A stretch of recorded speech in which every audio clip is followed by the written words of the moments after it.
Udah capek-capek belajar, tapi besok paginya nggak ada yang keluar. Udah belajar semua materi, tapi ternyata nggak ada yang kamu pahamin. Nah, belum tentu nih kalian sebenarnya itu paham sebenarnya nih teman-teman. Atau jangan-jangan hanya sebatas membacanya. Ketahuilah bahwasanya gaya belajar kalian kurang efektif ataupun tidak cocok dengan kalian. Nah, aku punya cerita nih teman-teman, pengalaman dari sekitar-sekitarku nih. Nah, si A lebih suka mempelajari pelajaran dengan sistem kebut semalam. Terus paginya dia merasa fresh dan juga lebih senang belajarnya. Si B lebih suka mempelajari pelajaran menggunakan YouTube. Lebih masuk materi yang dia pelajari dan dia lebih paham. Dan yang terakhir si C, dia lebih suka mempelajari pelajaran dengan cara berjalan tanpa duduk karena dia takut mengantuk. Oke, pada sesi poin penting kali ini kita akan membahas mengenai gaya belajar. Terdapat 3 gaya belajar yang akan kita ulas hari ini. Yang pertama, gaya belajar visual ataupun berfokus menggunakan penglihatan. Gaya belajar visual lebih suka menggunakan tulisan, coret-coretan, warna-warni sebagai pembantu dia ketika dia belajar.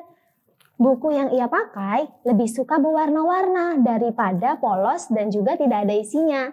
Nah, gaya belajar visual di sini memiliki beberapa karakteristik. Yang pertama, dia cenderung rapi dan juga teratur. Yang kedua, lebih suka mencoret-coret bukunya ketimbang polos tidak ada isinya. Yang ketiga, lebih suka melihat daripada mendengarkan. Oke, gaya belajar selanjutnya, gaya belajar auditori. Lebih berfokus menggunakan pendengaran ketimbang penglihatan. Dan dia lebih suka mendengarkan guru yang menerangkan materi dibandingkan melihat buku ataupun memahami materi.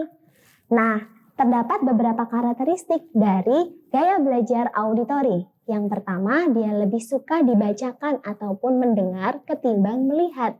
Yang kedua, cepat terganggu oleh keramaian. Dia lebih suka berkonsentrasi ataupun lebih suka menyendiri.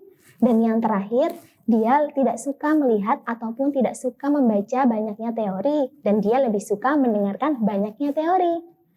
Oke, gaya belajar yang ketiga, yaitu gaya belajar kinestetik ataupun berfokus pada gerakan dan juga aktivitas. Gaya belajar kinestetik lebih suka mempraktekannya secara langsung, lebih suka beraktivitas ketimbang duduk dan juga mengantuk, sesuai yang sudah saya sampaikan di awal tadi. Nah, gaya belajar kinestetik di sini lebih suka mempraktekannya dengan teman, diskusi, dan lain sebagainya.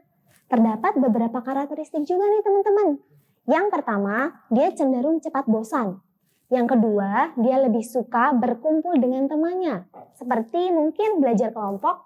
Dan yang ketiga, dia cepat terganggu dengan konsentrasi. Kenapa? Karena keramaian itu cepat mengganggunya juga nih teman-teman. Karena dia lebih suka menyendiri dan juga beraktivitas sendiri ataupun mempraktekannya secara langsung tadi. Oke, 3 gaya belajar tadi, kalian cenderung masuk ke yang mana ya? Gaya belajar auditori, visual, ataupun kinestetik.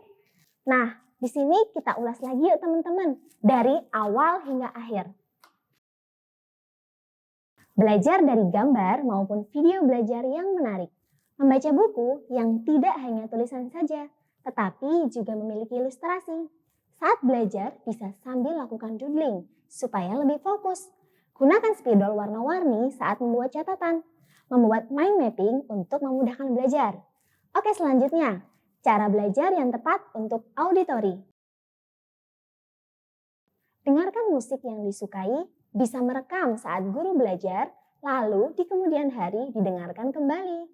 Apabila membaca buku, bisa sambil diucapkan dengan suara pelan untuk lebih mudah mengingat.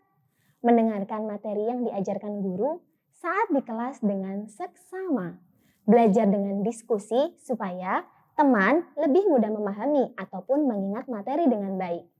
Oke, selanjutnya cara belajar yang tepat untuk kinestetik. Saat mendapatkan materi belajar, bila memungkinkan segera coba praktikan. Belajar sambil melakukan aktivitas yang melibatkan gerakan, misalnya sambil berjalan atau sesederhana menjentikkan jari. Melakukan eksperimen dari materi yang didapatkan dari guru. Bisa mengunjungi tempat yang berhubungan materi dengan pelajaran. Misalnya untuk pelajaran sejarah, bisa mengunjungi museum. Oke, tadi sudah kita pahami bareng-bareng ya teman-teman. Terdapat 3 gaya belajar. Yang pertama visual, auditori, dan juga kinestetik. Oke, jangan lupa barengi dengan konsistensi dan juga konsentrasi. Yang mana keduanya harus berjalan beriringan. Ingat teman-teman, usaha tanpa doa yaitu sombong, doa tanpa usaha namanya bohong. Oke teman-teman, terima kasih sudah menonton video ini. Jangan lupa like, komen, dan juga subscribe. Jangan lupa klik loncengnya juga teman-teman. Terima kasih semuanya.